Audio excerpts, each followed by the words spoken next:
this is a very bold and timely project. Why?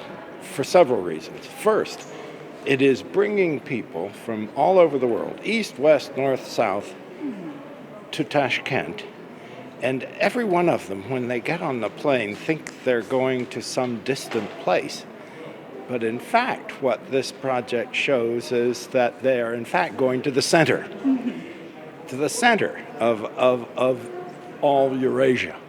And in a cultural and historical sense, the central region of Eurasia. And Uzbekistan and the countries of Central Asia are reclaiming their heritage. That's very important.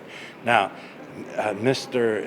Firdavs Abdukhalakov has taken the leadership in this effort, and he's done so as a citizen, not as a government official, but as a citizen. And that's very important too. So this is a reclaiming by Uzbekistan of its own historical heritage, and doing so in the company of people from all over the world. It's very exciting. My portion is as an enthusiastic supporter. I think it's a very significant initiative. Just yesterday, I met with the people who are starting the new Uzbekistan History TV channel. I think that's wonderful too. I think it's important for all countries to understand who they really are. And maybe in Soviet times, much of Uzbekistan's deep culture wasn't lost, but it was forgotten. And now suddenly, and in a very serious way, both the government and individual citizens are rediscovering it. So that can only be good. Mr. Firdavs Abdukhalakov, my goodness, 15, 20 years ago, quite by accident, we were flying on the same plane from Samarkand to Tashkent. And then he appeared 2 years ago in my home in Washington, and he did a long interview, and I realized that this is a person with a deep commitment to his country and to the region, and so it's really a pleasure to work with him. But the group that he has assembled, and in the course of producing these wonderful volumes that he's published, the group that he has assembled is global. It's not just Central Asia, it's not just Asia, Europe, Middle East, it's everyone. And I think that's very important, that they meet each other, get to know each other as they get to know Uzbekistan. Many of your greatest figures from the past, there are no books on them, or a few books, or if there are books, they aren't available. This is very important. I'm writing a book right now on Biruni, but you have so many figures that we need to know, both from the Islamic period and before. So that's first thing is study, write, publish, read. The second thing has to do with tourism. Tourism is very good. It brings in money. It can be educational, but it can destroy. If you have thousands and thousands and thousands of visitors coming to Samarkand, there will be no place for people from Samarkand. It will become a kind of dead, artificial place, and normal, traditional life in Samarkand will be depressed. Same in Bukhara, same everywhere. So the goal must be, I hope it will be, not to focus on quantity, but quality, and to have fewer tourists, but hire better educated people with more money to spend. But mass tourism everywhere in the world is coming under great criticism today. if you have thousands and thousands and thousands of people walking through any historic monument, it will wear it down. So you want to, this should be done in a moderate way, and it should be focused on quality, not quantity. And that will produce, in the long run, the most income also. You have wonderful people here, Professor Akhmedov, whom I revere. I respect him deeply. He's a great expert on the subject. I am just working away quietly, and I hope I can finish this before too long.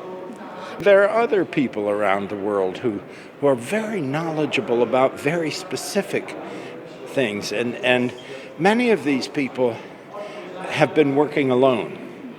There are a couple of wonderful mathematicians connected with the university in Scotland, for example. Really, they're just super, and it's an honor for me to have gotten to know their work and to know people in Germany and India and England, all over the place. So there's a kind of, if you can call it that, a kind of scholarly mafia. People working together and cooperating together. It's exciting to be part of it, and that is now increasingly connected with Uzbekistan. Between ancient times, between especially the ancient Greeks, who were unbelievable scientists, and the Renaissance, I think Biruni is probably the greatest figure to emerge. And unfortunately, we only have a very small portion of what he wrote. And I'm hoping that there might be some discoveries while I'm working on this book, not by me, but people might find fragments of books that he wrote, but most is lost. Yeah. So it's very difficult to figure out just who he was, because so much of what he did and concentrated on has been lost over the centuries. How? It's terrible when you think. Avicenna, for example, much of his work is lost. All your big figures. What happened for 500 years after them that so much of this was lost? You know, it's a tragedy. So much of the great writing, and earlier there were major writers in Central Asia and in Uzbekistan, territory of Uzbekistan, who were writing, 1,000 years ago, 2,000 years ago. There were people writing in Greek. There were people writing in Syrian, Arabic, and so on. And most of that work. Most of it is lost. So the reconstruction, the rediscovery of this deep past is something very exciting for all of us. As an outsider, I have taken great pleasure in this, and I have many good friends here in Uzbekistan who are real leaders in this field. For the last word and 5 keywords which you prefer about this project. 5 keywords. Important, timely, Bold. Very bold, just bold, Yes. And also engaging. It will. This subject is going to attract more and more Uzbeks who are going to be demanding new books, new insights, new television films about their own history, about the culture of the region. Whether it's the Islamic period or the Greek period or the Kushans or the Sogdians. My favorite, by the way, are the Sogdians. Who are the Sogdians? Very few people really know. But here was a people living on your territory who really invented the Silk Road. It was their project. It wasn't the Europeans, it wasn't the Chinese, it was the Sogdians.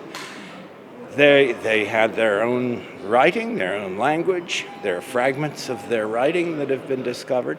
This is a typical example of something that's been lost. We need to reclaim it, not just for Uzbekistan, but for the world.